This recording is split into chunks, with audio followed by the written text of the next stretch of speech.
Hey there, YouTube. The happenings in Ferguson have apparently bothered me so much that I've decided to start a small series of videos on ways. Look, I'm not going to give. These videos aren't ways of basically advocating any kind of violence towards the cops, but this is a way for people to protect themselves. Some of it's going to be theoretical warfare, just based completely on theory.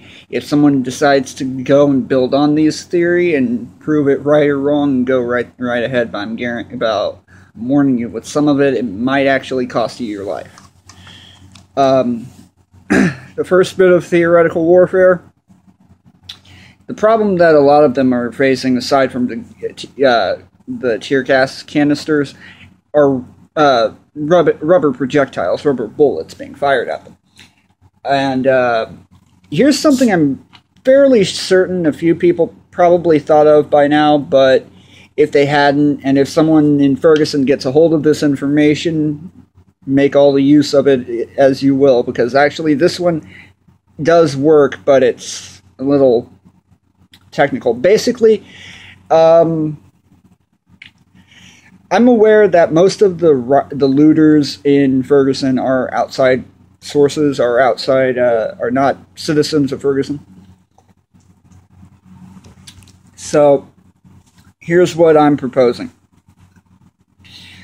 When the looters go and do their looting, make sure they draw enough attention so you can rip the doors off of cars. They work as riot shields. I'm not saying to use the entire bulk as a fucking, because no one can lift that much. But I'm saying that you iron it down to the more essential, more impact-resistant parts of the car door itself, and you'll have a makeshift riot shield. The other one is theoretical entirely. This is just me basing it on what I know of theoretical physics and botany. And that is that you combine rubber with hemp fiber to make clothing. And if no one's getting the point of this, I'll explain it now. And I'm sorry about the bright-ass sun back there. Let me turn on my light. I woke up feeling depressed and irritated, and I figured, hey, you know what? Maybe I'll make a YouTube video and I'll help things out. But I guess it doesn't work too well without the light on. This one, okay. We all know that rubber does not conduct electricity. It interrupts electrical flow. We all know that hemp fiber is extremely durable. There's a car made by Henry Ford. Well, not really made. It was designed. If it had been made, he probably would have been assassinated. But the entire car was built out of hemp fiber. 40 times stronger than conventional steel, which they use in most manufactured cars. This means that if you got into a wreck with someone driving a hempmobile, your car would have a hole in it. Their car would probably have a couple of dents. So, you combine rubber with hemp fiber. It allows you to make lightweight rubber clothing because let's face it, folks, hemp is actually very lightweight material. And it'll make it durable, again, because of the durability of hemp. And it'll make it easier so that if you're, say, walking the streets and you get indoctrinated into one of law enforcement's many mandatory electroshock therapy, you can brush it off, in theory.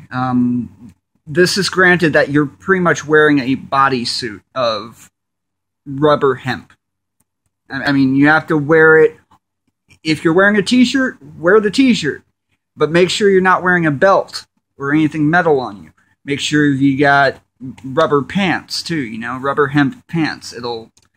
It may feel a little muggy or a little hot, but in all honesty, I think it's a better bet right now than, taking a taser directly to your chest and getting 500,000 volts of electricity, directed through your entire central nervous system.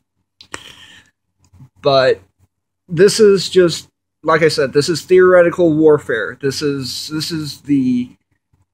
are the civilians not fighting back, but defending what they need to defend. So if anyone wants to build on this, build on my theories, add into it, you can find me on Facebook. I'll link it in the description. I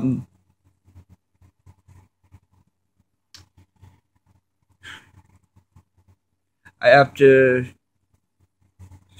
clarify for legal purposes that these theoretical warfare videos are not for the intent of going after the police.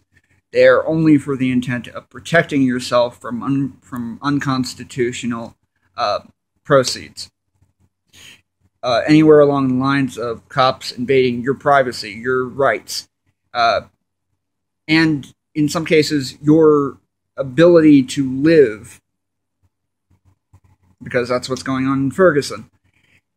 You should have the means to protect yourself, especially if you're not doing anything wrong.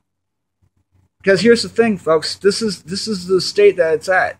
The cops don't care about one or two people not doing anything wrong. They're worrying about the big mob of people doing everything wrong, from their point of view, and they're going to do whatever they can to get them to disperse, no matter if you get hurt or not. So you need to know how to defend yourself. You need to know how to disperse. You need to know how to get away. You need to know where to hide. Find a place to hide if you can. That's another thing, These cops, they're fucking meticulous, folks. They'll hunt you down if they have to. And honestly, in all honesty, it seems like the more that, we get news out of Ferguson, it seems like they're actually hunting down civilians for fucking fun. So, just so that you don't end up being their next big game, defend yourself. Later, YouTube.